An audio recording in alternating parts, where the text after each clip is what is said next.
Hace poco más de 80 años, en una pequeña comunidad entre los estados de Querétaro e Hidalgo, llamada El Cazadero,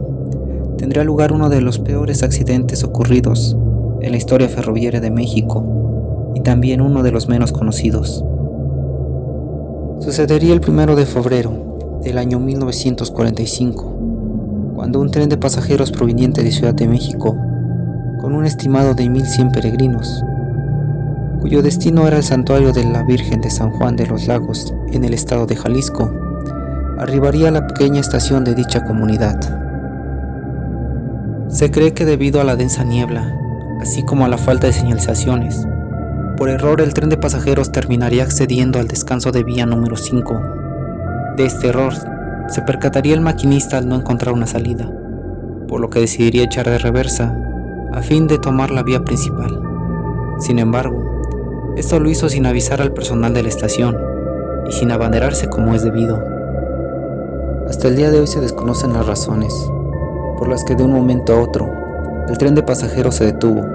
quedando justo en el medio entre el acceso al descanso y la vía principal. En aquel momento, sin sospechar de la presencia del tren de pasajeros, un convoy de carga dirigido por la máquina 506 marchaba a toda prisa en su dirección. Avanzando a un exceso de velocidad y sin percatarse del peligro,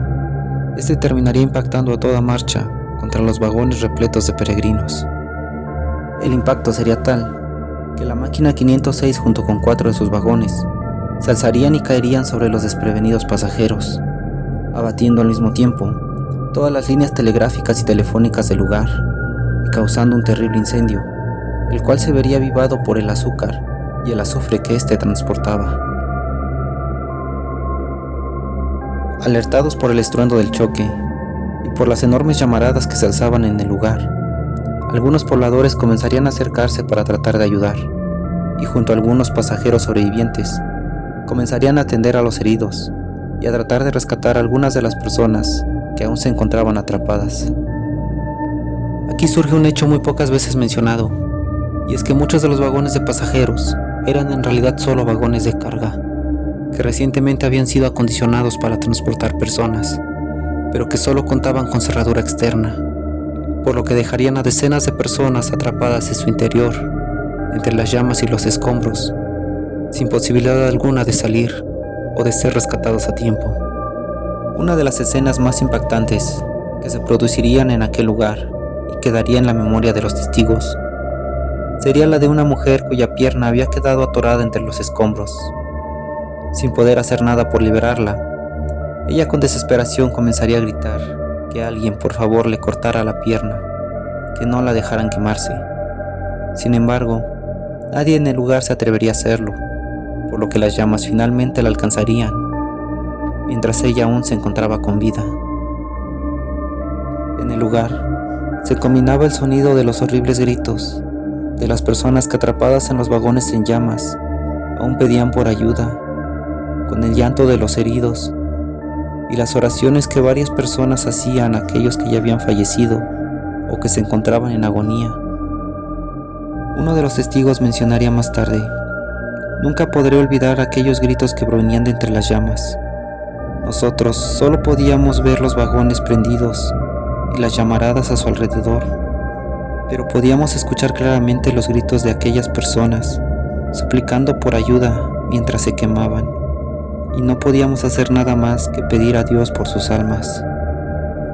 Horas más tarde, al llegar al lugar del accidente, un reportero de la época describiría la siguiente escena: "En todo el lugar frente a mis ojos, entre el montón de fierros retorcidos y la madera aún humeante, se distinguen cabezas cercenadas, trozos de cuerpos, brazos, piernas e incluso vísceras esparcidas por todo el lugar, mientras los cuerpos son colocados a orillas de las vías, en espera de ser trasladados". Hasta el día de hoy, el número de víctimas es realmente desconocido y varía mucho de un medio a otro. Algunos mencionaron inicialmente de un total de 96 muertos y al menos 150 heridos, mientras que los medios oficiales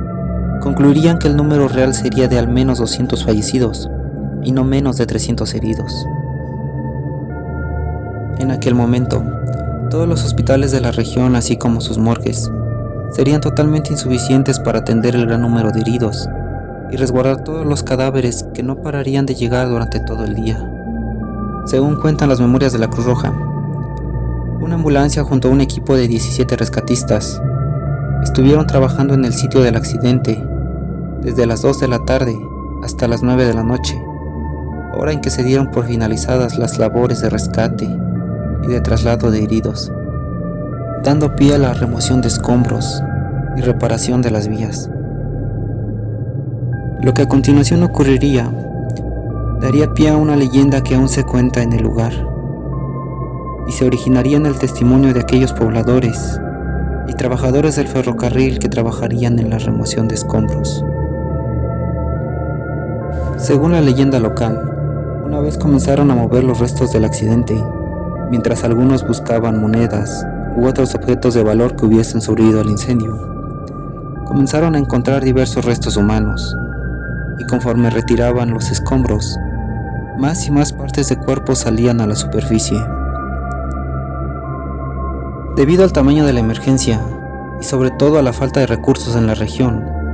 se dificultaba enormemente el traslado, pero sobre todo el resguardo de los cuerpos que pudiesen ser encontrados en el lugar,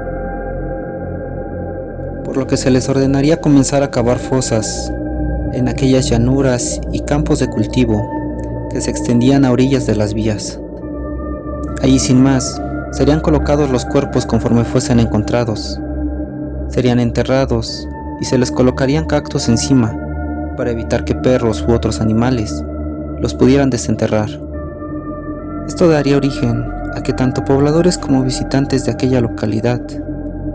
cuenten que constantemente, al pasar por aquella zona, se logran percibir sombras y siluetas oscuras a orillas de lo que fueron aquellas vías, mientras que en ciertos momentos de la noche se logra escuchar aún el sufrimiento y las oraciones de aquellos peregrinos que perecieron y cuyos cuerpos tal vez aún se encuentren en aquel lugar. Tras el cierre de aquella línea comercial en los años 90, la pequeña estación quedó en el abandono, por lo que hoy se encuentra totalmente en ruinas,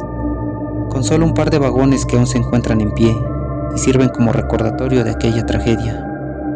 Mientras que el robo de rieles ha hecho que lo que alguna vez fueron extensas líneas de vías férreas, ahora sean solo senderos de tierra que se extienden a lo largo de kilómetros, y que aún guardan muchos misterios y secretos que en próximos videos les estaré presentando. Si les gustó este relato, no olviden darle like y suscribirse para más. Nos vemos la próxima.